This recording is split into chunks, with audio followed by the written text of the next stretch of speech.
How's it going, everybody? Another small wall removal project, relatively small. Changing the floor plan, opening it up in this little house here, built in the middle of the 20th century, conventionally, sawn lumber, drywall walls, a little bit more straightforward than the last project that we removed walls, where there was plaster and lath, etc. But just right to start with, we know that for the most part, this is a box. You know, disregard the garage in a lot of cases. It's a box, and the ridge, the major ridge of the home, is longitudinal and basically parallel with the road. So we can be reasonably assured that the carrying beams in here for the second floor and the first floor are aligned to the direction of the ridge. And so we just pop inside and see what we're trying to do here. That's just a real quick and easy way of dealing with establishing what direction the floor joists are going in and what kind of walls are bearing and not load bearing, unless you have a real hodgepodge, you know, structure that you're working inside of. And basically, what does that mean? In this house, the stairwell to the second floor goes right up the middle, which is a structural opening in the surface of the first floor and in the surface of the second floor. It's in the surface of the first floor because under your first floor stairway to the second floor is often, almost always, your basement stair. So they're stacked. There is what would be like an elevator shaft framed in to every residence where the stairs are. You could take them right out. You could take these right out, and it's just a big elevator shaft kind of a situation. It's a finished and well-supported opening through the entirety of the home. So since this is in the middle, we probably have got our main beam to one side of it or to the other side of it, just as a rule of thumb. Whichever side, then it's boxed out and around and over, and underneath the side that isn't the main beam is another sort of a carrying supplemental or secondary beam. So we came down to the basement when we had this discussion with the customer, and we looked around here and we looked around there, and it's hard to say, you know, to look at this here, whether that's a beam or that's a beam. So we just wanted to double check that we popped the suspended ceiling down and see that the joists do in fact head in this direction. And we did the same over here in this room, which is a nice, oftentimes the basement's either exposed or something simple like a drop ceiling. If it's not, you could start knocking along, listening for studs. But then we pop into this unfinished utility closet where the furnace and other utilities and stuff are, and lo and behold, here are the joists coming over here, and oh, there it is. Steel I-beam.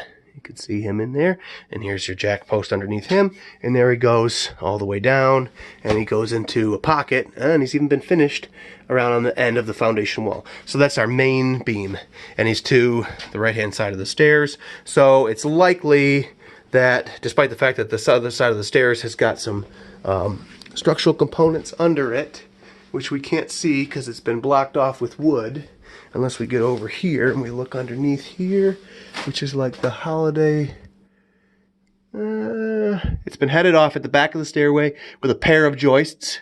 So we're going right along, either him or him. He's on layout probably, and maybe not though. Anyway, so there was a pair taken across the beginning of the stairs, which only goes to there, and then this wall is load bearing, although it's not even really framed. Yeah. Really, you ought to have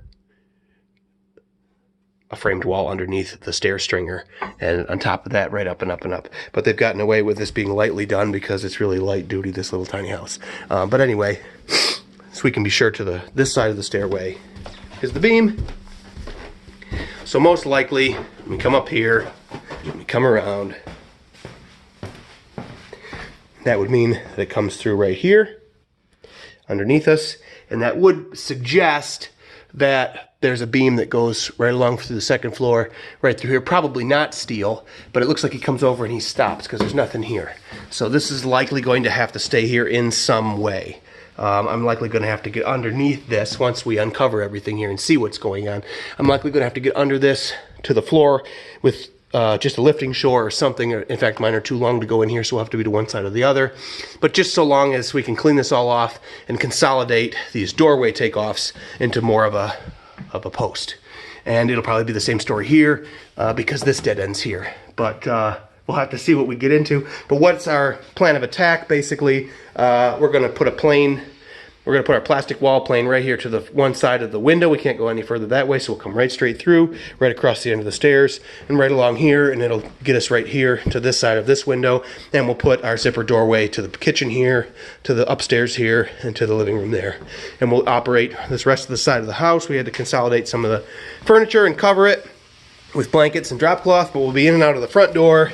And actually, it'll be nice, we can have our workshop under the covered porch, and it's just sort of not apparent from the road, so we'll probably over the weekends be leaving our tools there or taking home what we need. But we'll get that wall up today, and then we'll come back and see what we can do. Tomorrow's the dump trailer rental to start with on a Friday, and I'd like to think that we can take almost all this drywall right out and at least flop it in the trailer tomorrow. But we're running a little behind schedule because we had an internet problem at the HQ, but we got that solved. That's that. Quick theoretical assessment, and then we'll uncover everything. There's certainly no structural changes when you take the drywall all down, but you can see exactly what was done in terms of framing and structurally, and then you can make a diagnosis from there. So we'll come back and look at that when we're ready to do that. All right, thanks for watching. We'll see you.